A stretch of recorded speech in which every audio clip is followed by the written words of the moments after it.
O dermatologista da Sociedade Brasileira de Dermatologia, Cauê Cedar, fala ao Norte Entrevista como se manter protegido ao longo do ano e males causados pelo excesso de exposição solar.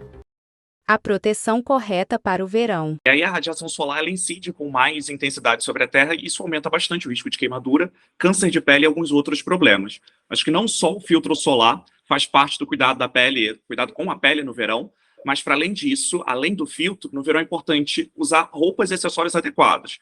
Então, chapéu, roupas de algodão nas atividades ao ar livre, porque bloqueiam a maior parte da radiação ultravioleta.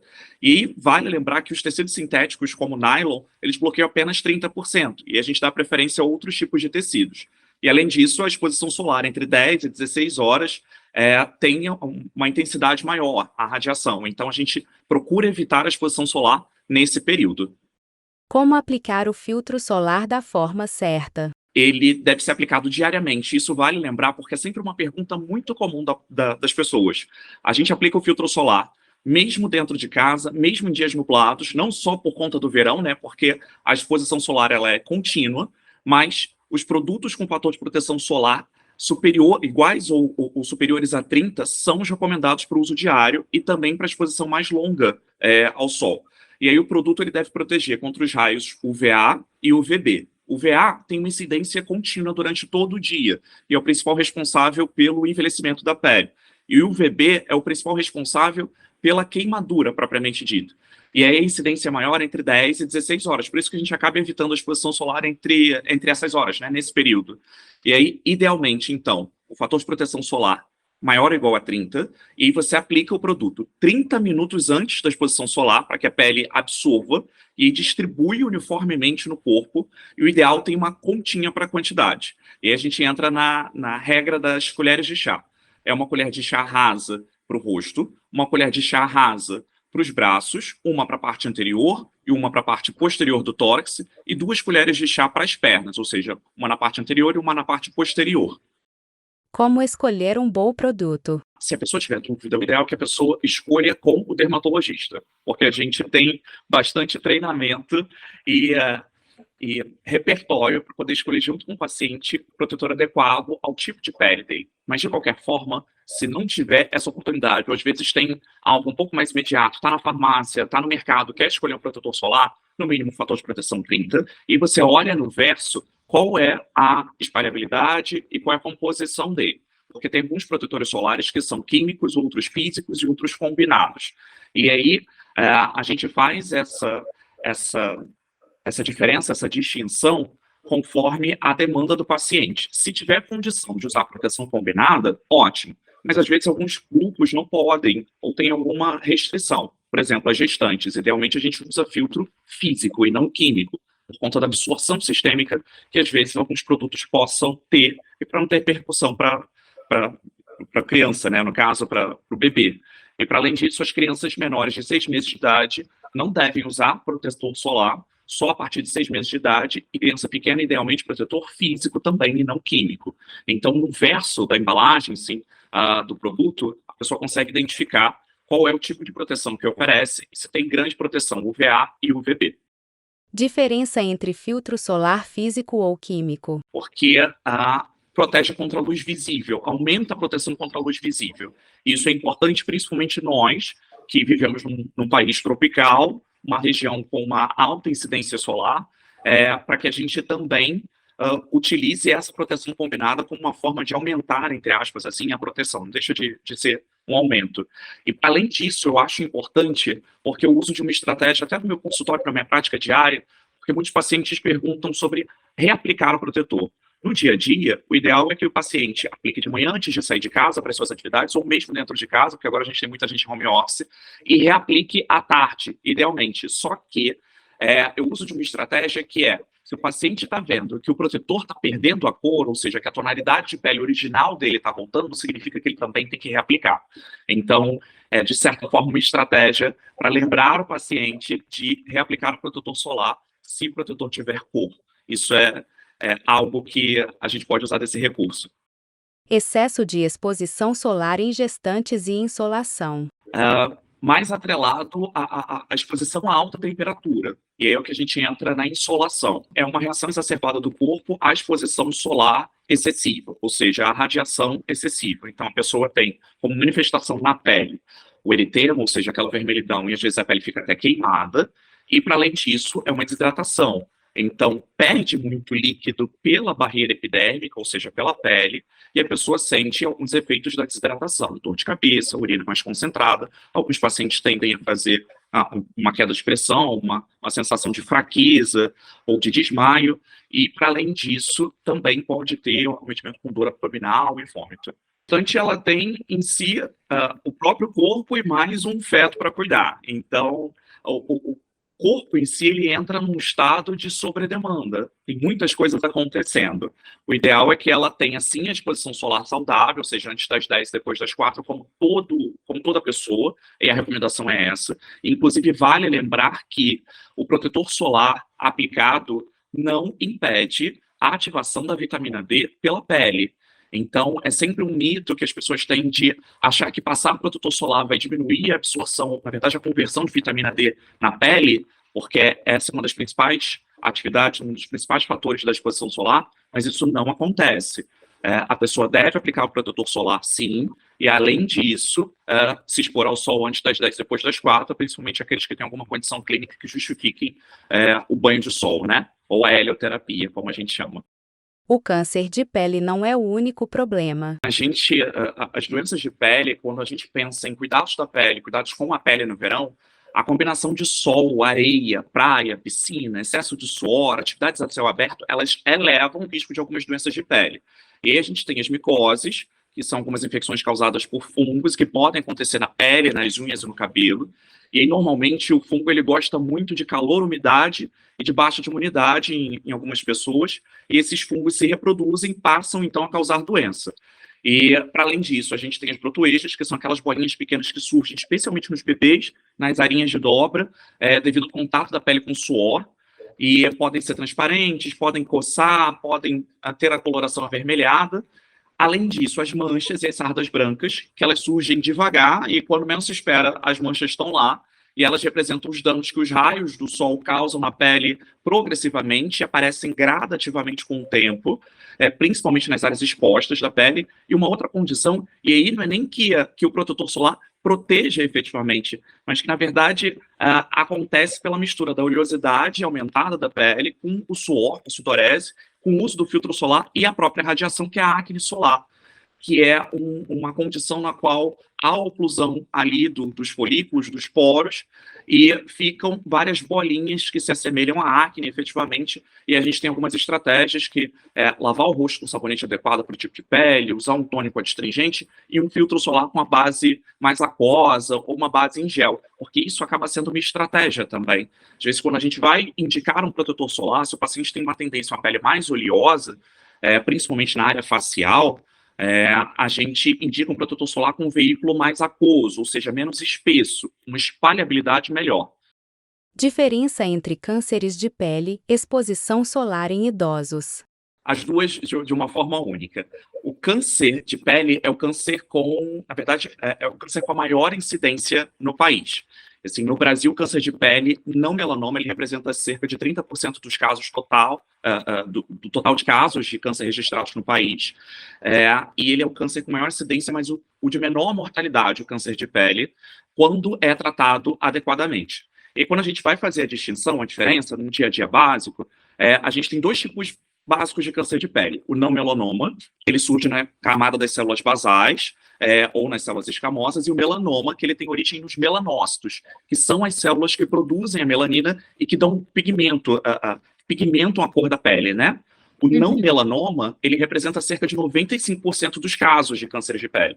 E já o melanoma, 5%, na verdade, 4% e um pouco, e menos de 1% são os outros tipos de cânceres de pele. Quando a gente pensa que a pele é o maior órgão do corpo humano, que é responsável pela troca de calor, de água com o ambiente, a pele também está responsável por nos proteger.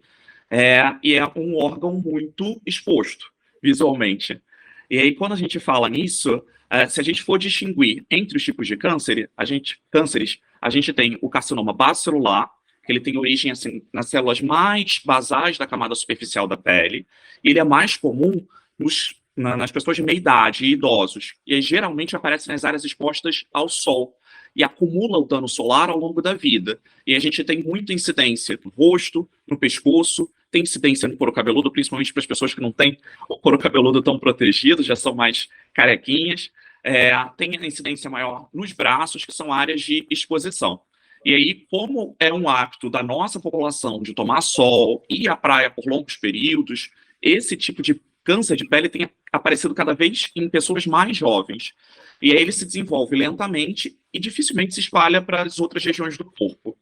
E aí, outra ocorrência que a gente tem é o carcinoma espinocelular ou carcinoma de células escamosas. Esse representa 20% dos casos. E aí, geralmente aparece no rosto, nas orelhas, tem ocorrência no lábio, no pescoço e até no dorso das mãos. E pode acontecer também em cicatrizes antigas ou em feridas crônicas. Por isso que a gente recomenda, inclusive, a fotoproteção protetor solar nas áreas de cicatriz, quando a pessoa for se expor ao sol, porque às vezes as pessoas esquecem disso. E quando a gente leva em consideração o vaso celular com o espino celular, o espino ele tem uma capacidade um pouco maior de invadir o tecido. E, por último, o melanoma. O melanoma, ele é uma ocorrência de câncer das células dos melanócitos, né, das células que produzem o pigmento da pele, que é a melanina, e aí a conduta é um pouco mais agressiva, porque ele tem risco de outras complicações quando comparados aos outros dois tipos de câncer. E aí o que você tinha até citado em relação ao aparecimento de algumas lesões no paciente idoso, na pele do paciente idoso, a gente tem muita ocorrência do que a gente chama de ceratose actínica ou queratose actínica, que é causada pela exposição prolongada à radiação ultravioleta, e essas lesõezinhas aparecem como lesões pré-malignas, que são lesões ásperas, avermelhadas, às vezes até da cor da pele, no rosto, na orelha, surgem como casquinhas, e a pessoa vai cutucando e sangra, e aí a gente trata isso em consultório. Diferença nas ocorrências de câncer em peles negras e brancas. A gente tem muito a cultura, eu como especialista em pele negra, meu papel também é educar a população. Acredito que o médico tem uma função social muito grande. E nós, negros, temos fator de proteção, principalmente os negros mais retintos, ou seja, mais pigmentados, mais escuros no popular, tem um fator de proteção que se assemelha ali a algo em torno de 13 a 15. Mas isso não significa que não deve usar o protetor solar. Todas as pessoas, independente da cor da pele, da tonalidade da pele, devem usar o protetor. E a recomendação geral pela Sociedade Brasileira de Dermatologia aqui no país é que seja usado o protetor maior ou igual a 30. E aí a ocorrência que acontece dos dois tipos de câncer de pele que eu tinha falado sobre o melanoma e o não melanoma é que dos não melanomas, o que mais acontece na pele negra, o que tem incidência maior, é o espino celular e não o vaso celular. E dos melanomas, o que acontece, o que a gente precisa ter uma atenção especial seria a ocorrência do melanoma em si na região de palmas e plantas dos pés, no paciente negro. Então, é um exame, faz parte do nosso exame físico em consultório, examinar a região de palmas e plantas para avaliar se tem alguma lesão suspeita, alguma pinta que tenha mudado o padrão ou algo que possa nos sugerir a ocorrência de um câncer de pele ali local. E aí, em termos de instrução para a população, é interessante o exame que a gente tem como recomendação, que é o ABCDE, ou seja, se tem uma lesão suspeita, se tem uma pinta que apareceu no corpo, ou que já tem o relato desde o nascimento, ou algo do tipo, é que a gente esteja atento a esses 5 pontos. A de assimetria, ou seja, se a gente pega uma lesão, uma pinta, ou um nódulozinho, um carocinho, divide ao meio, se ele é simétrico, se uma parte, se uma metade é igual à outra. B, de borda, ou seja, levando em consideração o desenho da lesão, a arquitetura, se a borda é regular, se ela é desenhada ou se ela tem irregularidades. C, de circunferência e de coloração. A coloração, você tem 2 ou mais colorações daquela lesão. Quanto mais o número de pigmentos, quanto maior o número de colorações, maior a predisposição, aumenta muito a nossa suspeição para uma lesão maligna, ou seja, para câncer. D, de diâmetro, ou seja, maior do que 5 milímetros. Isso é, 6 milímetros ou mais de lesão, isso aumenta a nossa suspeição e é de evolução, ou seja, se foi mudando o aspecto da lesão ao longo do tempo, tanto em relação a tamanho, quanto em relação à espessura, se ela foi entumecendo, se ela foi aumentando o volume, se foi mudando o padrão de mancha para bolinha, para nodulação, algo desse tipo. É isso que a gente precisa ter em mente, é isso que a população idealmente deve ter em relação à sua instrução, para que procure o dermatologista, que é o especialista em pele, quanto antes, e aí faz parte de mim também fazer a campanha para que procure um dermatologista vinculado a SBD. Mitos e verdades sobre o bronzeador. É muito comum as pessoas procurarem e usarem o verão realmente para ganhar uma corzinha. É essa expressão que elas usam, para poder ficar mais queimado, mais tonalizado, mais pigmentado, para poder tirar aquela cor de trabalho, de home office, de escritório que as pessoas acabam acumulando ao longo do ano e usam bastante verão para isso.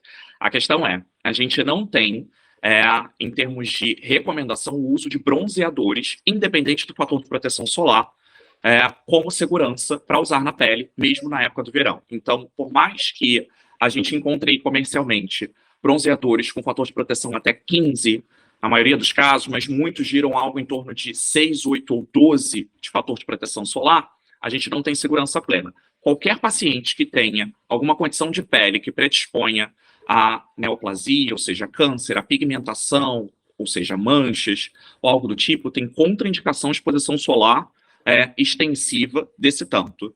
Para além disso, qualquer pessoa já tem uma contraindicação em si por si só, pelo fato de aumentar o risco de câncer de pele ou de algumas condições atreladas à exposição à radiação ultravioleta, de exposição solar tão prolongada.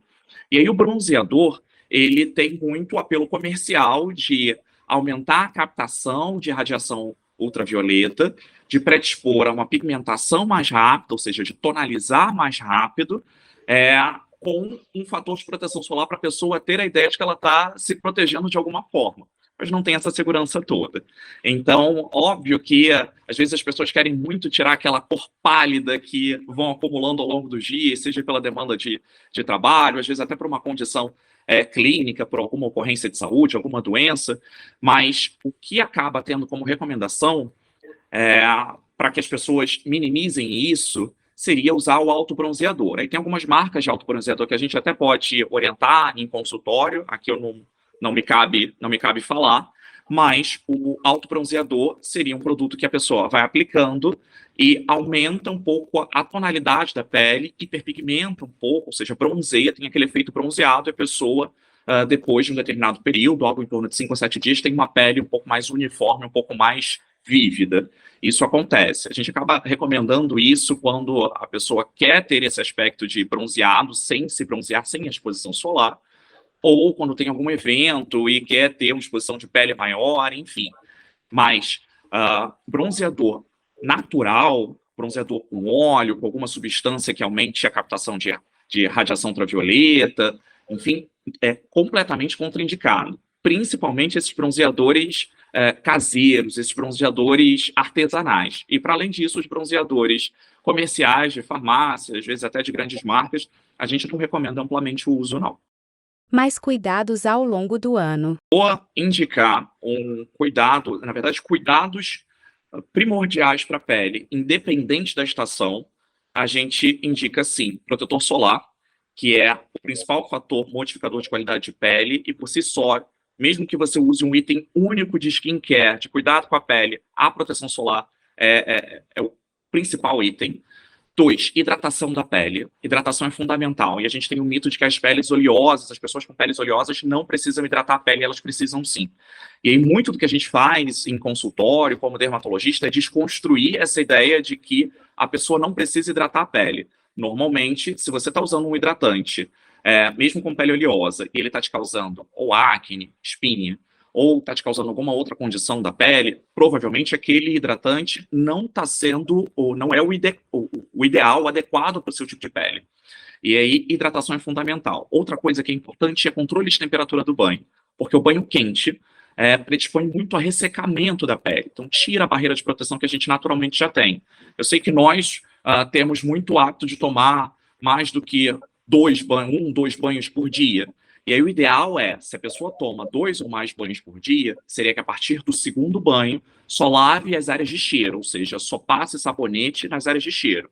E no restante do corpo, só água, para poder diminuir essa retirada da camada de proteção superficial da pele que a gente naturalmente já tem. E saiu do banho, o banho com a temperatura idealmente quebrada a friagem no popular, ou seja, um morno, quase frio, saiu do banho, hidratar. Hidratar, hidratar, hidratar. Então, assim, cuidados fundamentais, controle de temperatura do banho, hidratação, proteção solar e, óbvio, não poderia deixar de falar, a hidratação, água mesmo. Água, sucos naturais, bebidas que mantenham a homeostase, ou seja, o equilíbrio do corpo como um todo.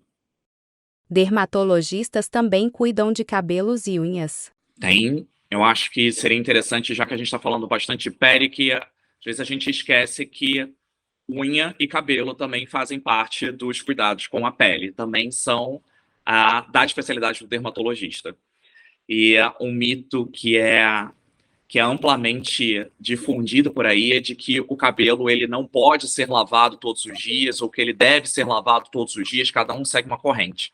Então a gente não tem nenhum embasamento científico de que o cabelo não possa ser lavado todos os dias, a pessoa pode lavar o cabelo todos os dias, e para além disso, quem diz a própria demanda do cabelo é a pessoa, ela passa a se conhecer. O que a gente acaba fazendo em consultório é educar o paciente sobre o seu autocuidado e educá-lo a respeito de como ele vai entender a sua própria pele e como é uma pele saudável. Óbvio que a gente estabelece uma rotina de cuidados básica, óbvio que a gente orienta em relação a cuidados que já são consensualmente estabelecidos como benéficos ou maléficos, mas, de qualquer forma, cuidar de cabelo, cuidar da unha, também faz parte do cuidado com a pele como um todo. Exposição demais à luz artificial. A luz, por si só, ela já aumenta a predisposição à hiperpigmentação, ou seja, a gerar discromia, que é o nome técnico que a gente tem para diferenças de tonalidade, diferenças de cores entre uma determinada região e outra, ou uma pele saudável, uma pele dita não saudável. Então, a pele, a luz por si só, ela pode tatuar, entre aspas, aquele pigmento e aumentar aquele pigmento, ou seja, predispor a mais mancha. Por isso que a gente recomenda a proteção. E algo que a gente sempre acaba orientando e as pessoas esquecem é passar protetor solar, inclusive nas mãos, nas orelhas, na nuca e as pessoas carecas, assim como eu, no couro cabeludo. Porque aquele sol incidindo diretamente aumenta a predisposição à lesão de pele. E aí, seja ela câncer de pele ou alguma lesão atrelada à exposição à radiação. Isso vale também para o excesso de tela? Isso vale também para o excesso de tela. Isso vale também para o excesso de tela. Depois da pandemia, muitos profissionais acabaram ficando em regime de home office e é idealmente recomendável que a pessoa aplique protetor solar. Então, nós aqui conversando, eu estou com o meu protetor solar, eu espero que você também esteja com o seu, nós conversando sobre isso, tem a exposição à radiação, à luz visível, e esse tempo de tela também aumenta a predisposição a lesões de pele no futuro, porque o dano solar, o dano à radiação, é um dano cumulativo. Então, a gente age preventivamente, mas sabendo que aquilo que já passou, muito provavelmente já passou, já ocorreu, e há um dano em relação a isso. São pouquíssimos os procedimentos que podem fazer uma grande mudança na qualidade de pele, no tipo de pele. Mas isso é uma conversa que a gente pode ter num outro momento.